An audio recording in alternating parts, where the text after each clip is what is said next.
Good day, everyone. Today I'll be presenting a comprehensive overview of digoxin, a medication commonly used in the management of various heart conditions. So let's start.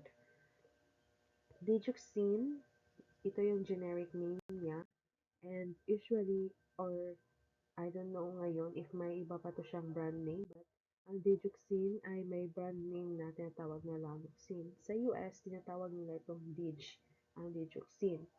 So, ang digoxin ay nabilong sa drug class or therapeutic class na cardiac glycosides which helps the heart to pump more effectively. So, the mechanism of action ng digoxin is the digoxin will bind into the sodium-potassium channel. It will inhibit its channel so that yung ating cardiac myocyte or yung heart muscle na meron kasi dong exchange ng sodium and potassium, ini-inhibit yun ng digoxin that will cause the rise of calcium mismo sa loob ng heart muscle. And remember that calcium is responsible for the contractility of our heart. Next is, ano ba ang effect ng digoxin sa ating blood pressure? So, digoxin will help the heart beats effectively and appropriately.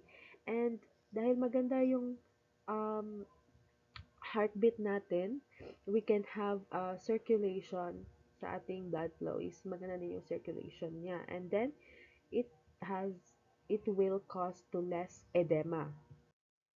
And then, if the digoxin will cause the heart rate, lower the heart rate or lower the BP.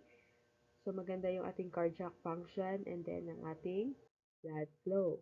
So think of this that digoxin is the controller of the heart. So saan ba ginagamit yung digoxin?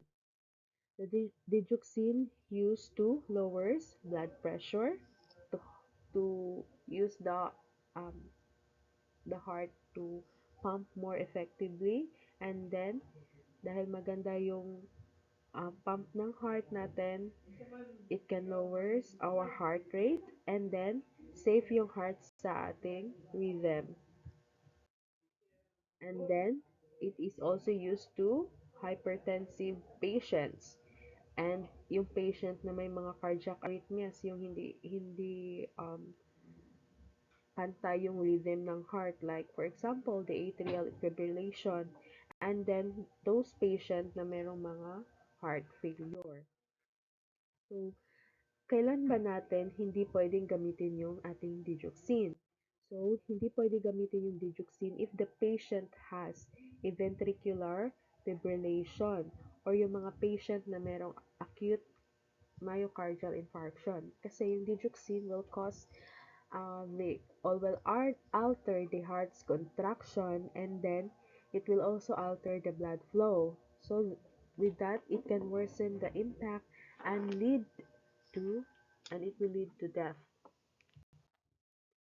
So the therapeutic range of digoxin, remember, digoxin has a very narrow therapeutic range. So dapat yung digoxin natin na dosage ay from 0.5 to 2 nanogram per milliliter lang.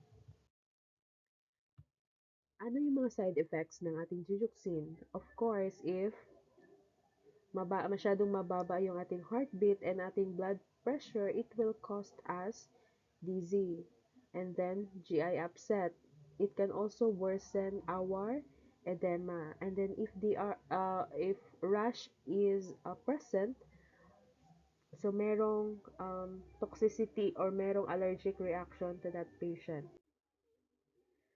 So, dahil yung ating digoxin ay narrow lang ang kanyang therapeutic index, mataas din ang kanyang toxicity. So, very dapat knowledgeable yung ating healthcare provider or mismo yung patient is may knowledge about this toxicity of digoxin.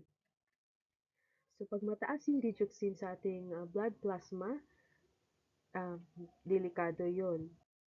And then, uh, dahil sinabi ko nga kanina na meron tayong therapeutic range which is 0.5 to 2, ang risk for toxicity is if yung digoxin ay mag-over siya sa 2.0 nanogram per milliliter kasi sobrang narrow lang ng therapeutic index ng ating digoxin and very powerful to na na gamot. If we review our pharmacokinetics, the digoxin will stay 30 to 40 hours sa ating bloodstream. So, dapat careful talaga or minomonitor na ang patient na nagtitake ng digoxin.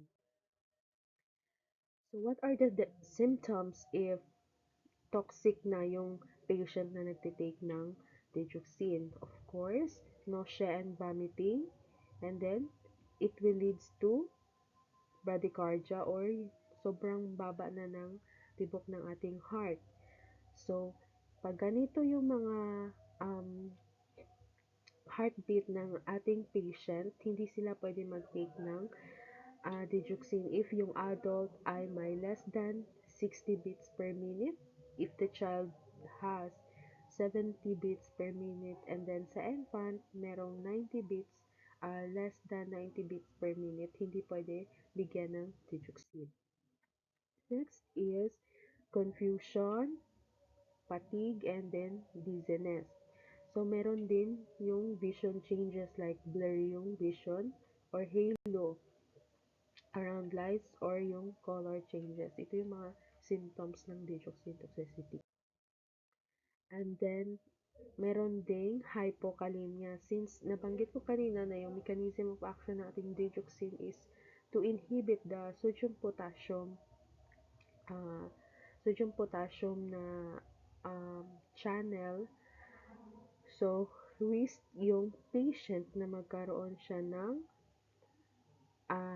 hyperkalemia. So, uh, iwasan yung patient na mababa yung hypokalemia or yung mga nagtitake ng diuretics. And then, next is yung patient natin na may mga renal dysfunction na or yung injured na yung kanilang mga kidneys. Hindi din sila pwede sa digoxin. And of course, yung ating mga elderly patient na merong mababang GFR. Kasi yung digoxin is almost sa kidney siya ini-excrete. So that's all. Thanks for watching.